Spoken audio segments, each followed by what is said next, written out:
President Trump has the most corrupt administration in modern history. And when the national media like CBS, ABC, and NBC cover these egregious scandals or use satire, FCC Chairman Brendan Carr tried to crush them using his power as FCC Chairman. Chairman, you've turned the FCC into Trump's attack dog to crush First Amendment rights through FCC extortion.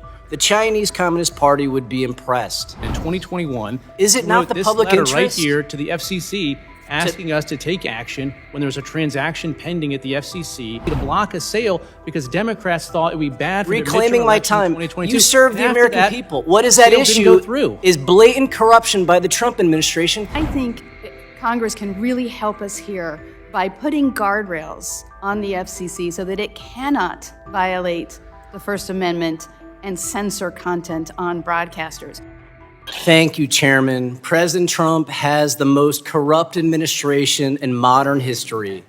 $2 billion cryptocurrency scandal, pay-to-play pardons, pardoning January 6 insurrectionists, an Epstein pedophile cover-up, White House ballrooms that are lavish, and the Trump family getting rich off of official U.S. foreign policy in the Middle East, Southeast Asia, and beyond.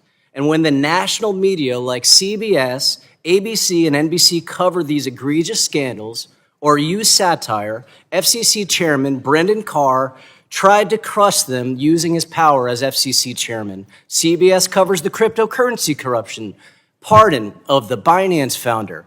Then CBS is forced to install a bias monitor 2 days after the merger approval, under pressure from Carr and Trump, along with an extortion payment of $16 million. ABC's Jimmy Kimmel uses satire to criticize Trump. Carr threatens their license. NBC's Seth Meyers uses satire to criticize Trump. Chairman Carr echoes Trump's call for Meyers' ouster.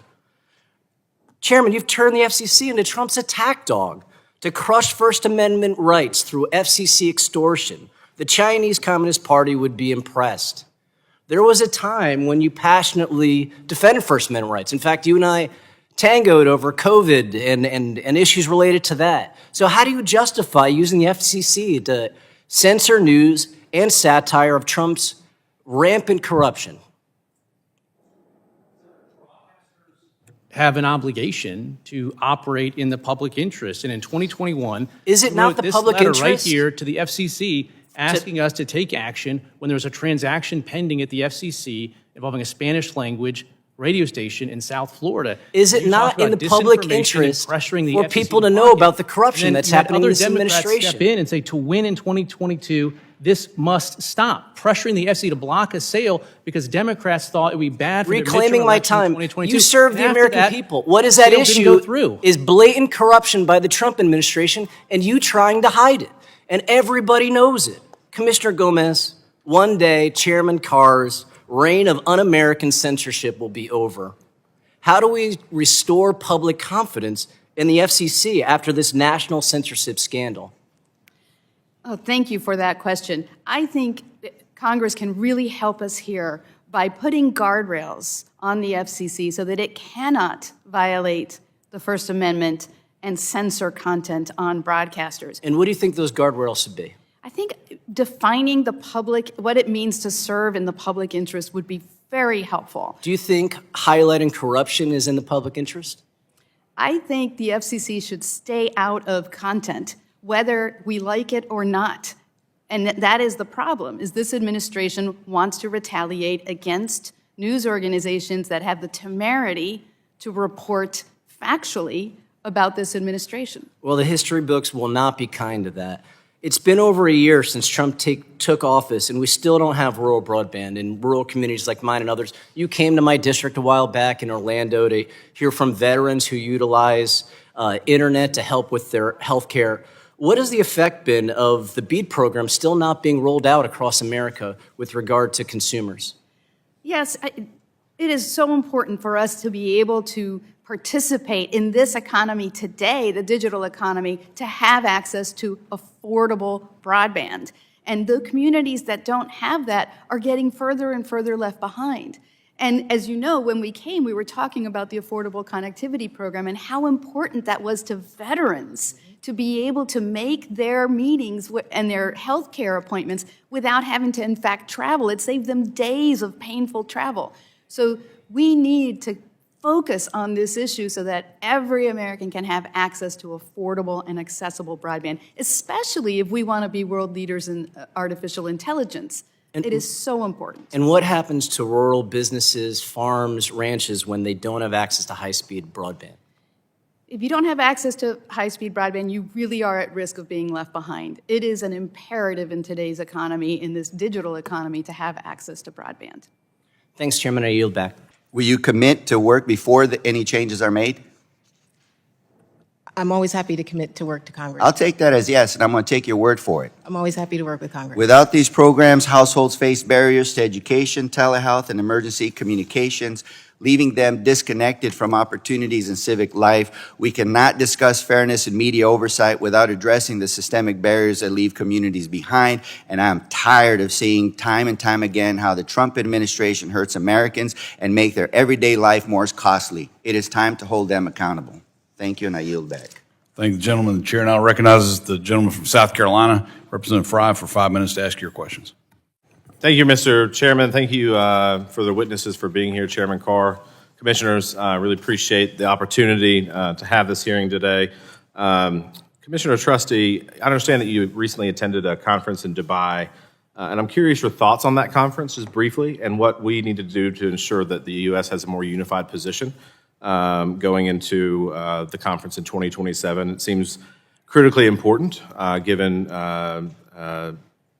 the conference is being held in China, of all places. The First Amendment prohibits government interference in free speech.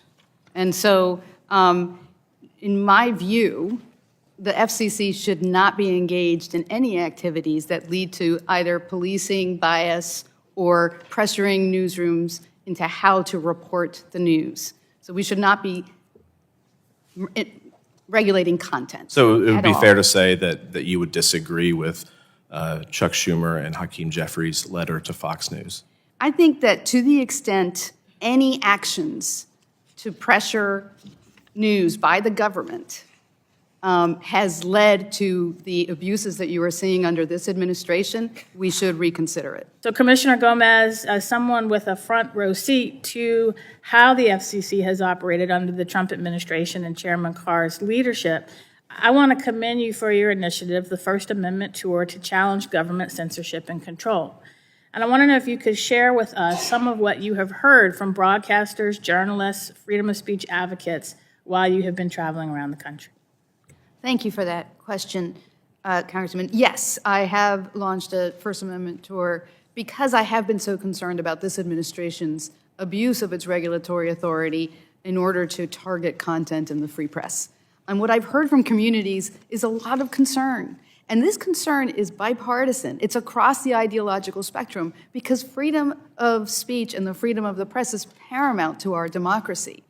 I've also heard a lot of concerns about the level of consolidation and the capitulation of the corporate owners of these media companies in order to curry favor with this administration. And what have you heard from small and minority-owned broadcasters about the unique role that they play in delivering local news, music, and entertainment that reflect the voices of all communities and not just the majority community?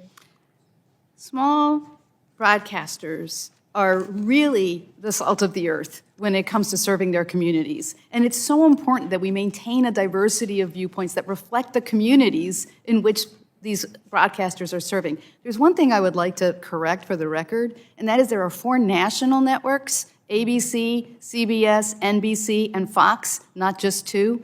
And the local broadcasters that are seeking to merge are actually corporate behemoths, not small local broadcasters. Okay. I thank you for that. I hope this is the beginning of a beautiful friendship with all of you, and we have lots of geeking out that we can do. And with that, I yield back.